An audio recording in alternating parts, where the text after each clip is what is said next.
Welcome to the Growing Your Business podcast, a program created to answer the question, what's in it for me, for both the business and their customers. Today's guest had this to say.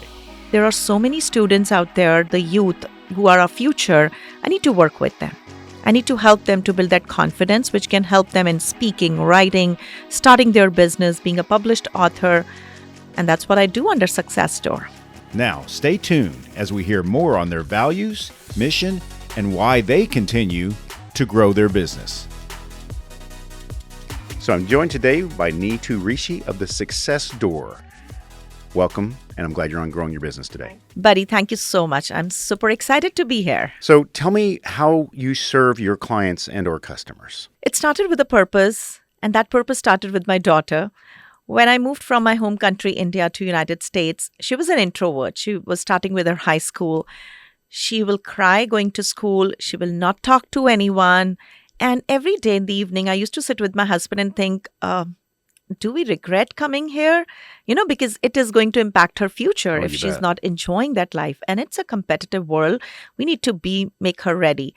I enrolled her in multiple programs, public speaking, confidence building, but nothing worked out. Then as a parent, what do?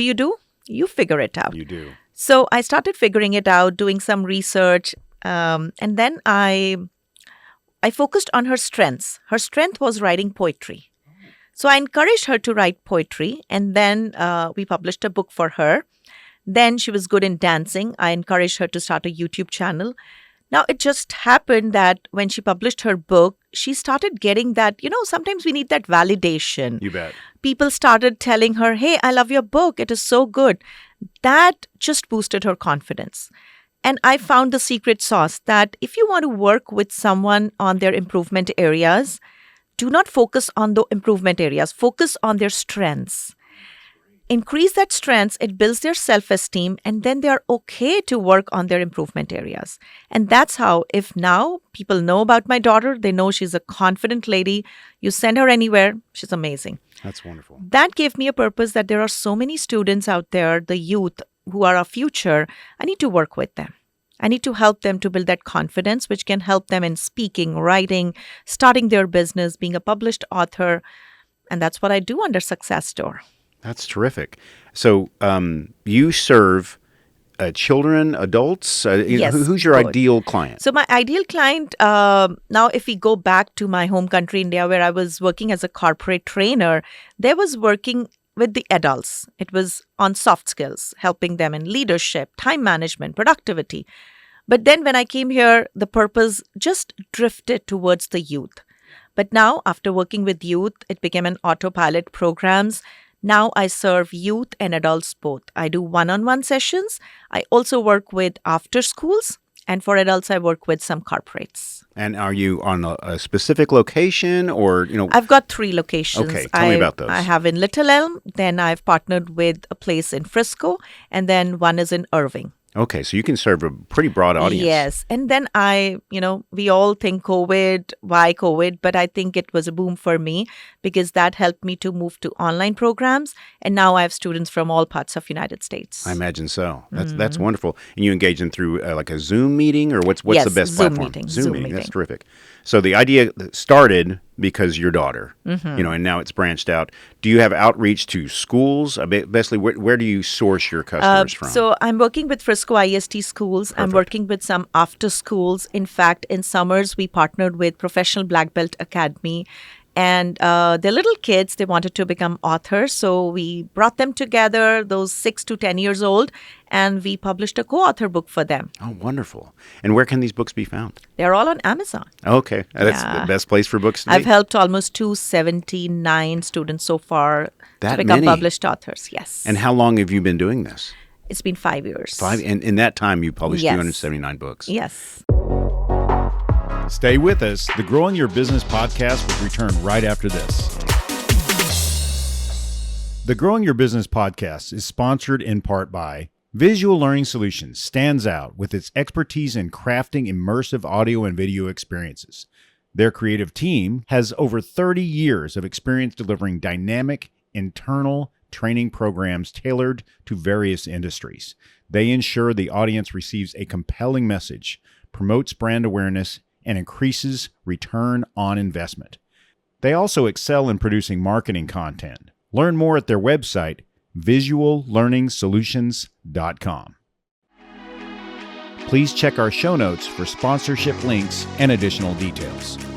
Now, back to the Growing Your Business podcast with Buddy Broyles. Tell me about the process of helping them go from nothing to a published author. So it starts with a discovery call. First of all, I want to understand, and I always ask this question from a student that, do you want to do this or your parents want you to do this?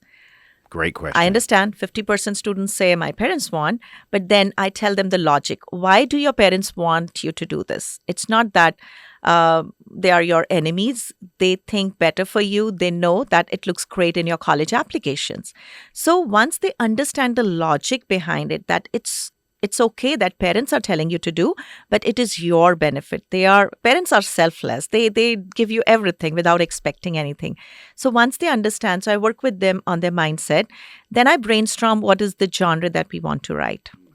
What is the inspiration behind writing? Because writing a book is not that easy. Otherwise, everybody would have been an author. Why not? Because you have to find an inspiration. Why do you want to write a book? To be famous, to add to your college applications, to open up your strength of writing, to get better in writing, to be disciplined. What is that inspiration? I remember one of my, he was 8 years old, and I asked him, what's the inspiration behind writing a book? He said, my little sister annoys me a lot. I've figured out ways how to deal with annoying sister. So I want to write a book on siblings. How funny. So he wrote a book, Sibling Stories. That's terrific. So was an example. So finding that inspiration, then working on what genre they can write. It's easy to write 500 words, but when it comes to 10,000 words, it's not that easy. So I work with an activity where I can figure out what is the best genre that they can write. Then we create characters. I make them fall in love with characters. Describe everything about your character. How does the character look? What's the color of the eyes? What does the hair look like? What's the kind of outfits they wear? So they create an image of their characters. Then making a plot. And then finally, once everything is done, then I have a team of post-production. They work on editing, proofing, reviewing, formatting, cover page designing. Now, all the recipe, comes together when we publish it on Amazon. Do you find their characters resemble them? Not always. Okay. It's imagination. Some people have a, very Create vast an animal imagination. Oh, it could be. And that's the best part of writing a book. You can write anything. You can imagine anything. It has no boundaries. Is there competition in your area? I haven't found anyone who helps, especially the youth, writing books. I've found people who help them in writing skills. I've seen people helping them connect to publishing houses.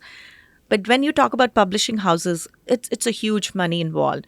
Now, a child, a 10-year-old, a parent would not want to spend $10,000 to publish a book, and that just to see whether it works or not. Right. So my courses are not that expensive because I work one-on-one with the students. I try to understand their personality, their caliber. I'll not ask everybody to write a 300 pages book. It could be 24 pages. It could be 50 pages. And at their own pace, they can write. That's true. So I don't think so I have any competition. But if there is, that's okay. You're unique. Everybody has their own uniqueness. I think the content could be the same, but the way you teach, the way I connect with my students is what is my limited edition. Nobody can copy that. So in your 5 years of business under this brand, how has AI affected the whole writing and book process, and how do you stay ahead of that or incorporate that? I don't think so. AI has affected as of now because I remember one of the student, he said that it's so challenging for me to write a book. I enrolled in this program, but it's difficult. Can I use ChatGPT to write the book? I said, that's your choice. Then why do you need me? He said, but still, I would need your guidance. I said, I'm sorry. I want you to write a book which is your authenticity.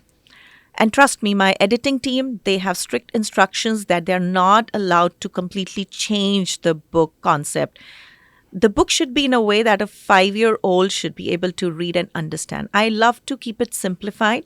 So as of now, I haven't used anything from ChatGPT or AI. but I don't know how it's going to affect in future. But Right. still, that human touch is always needed. Whatever machines can do, technology can do, they can ease your things, but they cannot replace you. That's what I feel. Right, and people like me who we publish podcasts and other media, we will take, say, like a transcript of this show and run it into AI just to get a 2-paragraph summary of the show. Yes. But it's you and I are two people. Nobody can replace Buddy, right? Correct. So, Your so voice. I'll still look at it and go, okay, is that really what Neetu and I talked about? I'll change it back to no. Hey, we're individual people, Yeah. and we created that. So it does take. While it can be used as a guide or a helper, or Yes. just let's say that you've got writer's block, give me an idea around this thing. Yes. But again, leaving that on the screen and then typing it yourself Yeah. is It what's should important for now. It should be used to add value, Yes. to improvise, to make it better, to open your creative juices. But I strongly believe it cannot replace a human. Not at all. Talk to me about your plans for the future of your business. Okay, that's interesting. The other day I met someone and they said, if you're looking for investors, do you have everything, your plan on paper? My plan is simply when I start my day that I should be able to impact at least one life. I should be able to bring smile on someone's face. I should be able to solve a problem. That has been my goal. But yes, being an entrepreneur, you have to think a broader vision. I definitely want to spread my wings to different places. I want to reach out to more people. And this year, my mantra has been collaboration over competition. So I'm connecting with many leaders like myself who might be dealing with parents or youth so that we all can come together and create a platform so we can serve together. I want to share this. I started a concept called Youth Summit last year. Youth Summit. Youth Summit. It's an annual Youth Summit which happens in July. What we do there is the whole year, all the students that I worked with, it could be authors, it could be entrepreneurs, it could be, they have been on TEDx, they have been leaders. What we do, it's an annual day for them where they come. We spend full day doing various activities on these pillars of entrepreneurship, authorship, spokesmanship, mentorship, leadership. And then in the evening, we have parents. They present their final outcome in front of the parents. Because most of the parents say, oh, I asked my child, what did you do in the class? They said, it was good. Nobody tells exactly So what true. they did. Yeah. So I want the parents to witness the transformation in front of them. So we do this annually where in the evening we have all the parents seated and we do an award ceremony and each child gets a chance to present. The students who are authors, they get a chance to put their booths and sell their books. The students who are entrepreneurs, they get a chance to set up their booth and talk about their business. So I teach them everything from networking to sales to, growing that and be there out. Presenting skills. Yeah. So this year was definitely a great success. So next year I'm planning to make it bigger. I'm collaborating with many people in the community. So we can create a unique platform for the students to come together, and parents, they take so much pride when they see their child on that stage. That's excellent. And for, say, people who want to contribute, not necessarily just customers and their families, Yes, sponsors, anyone's. you have that on your website Oh, that yes, they can yes. reach out to you They there. can always reach out. We do have option for sponsors because we are great on social media. I believe it's always giving back also in a way. They get enough market through my platform. That's terrific. So tell me the best way for them to contact you. You have a great website. Is that where you want to direct everybody? Yes, they can come to thesuccessstore.com. They can reach out to me on Facebook, The Success Store. They can reach out to me on Instagram, on LinkedIn, or my number is always there, 469-988-4134. And I mentioned this later in the podcast in the closing, but a quick reminder, always scroll down into the show notes. Neetu has provided me with all of these links. We'll make sure that they're there so you can Yes. find them, in perpetuity. Exactly. So any final thoughts, Neetu, on the I think the podcast? final thoughts, in the morning only, someone sent me a text which reminds me that entrepreneurship is not easy, but you always need a support system. I would encourage everyone to come together. If anyone thinks that I can be of help to you or you can be of help to me, I always want to create that win-win situation.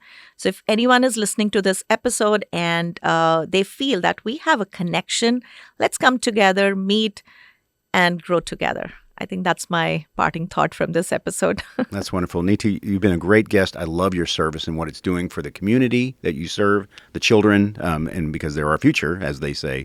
So thank you so much for being here. I've enjoyed hearing this. Thank you, buddy. It has been a great pleasure to be here. And thank you for inviting me. Thank you for joining us today on the Growing Your Business podcast. Please see the show notes for links to our sponsors, our social media, and to learn more about today's guest.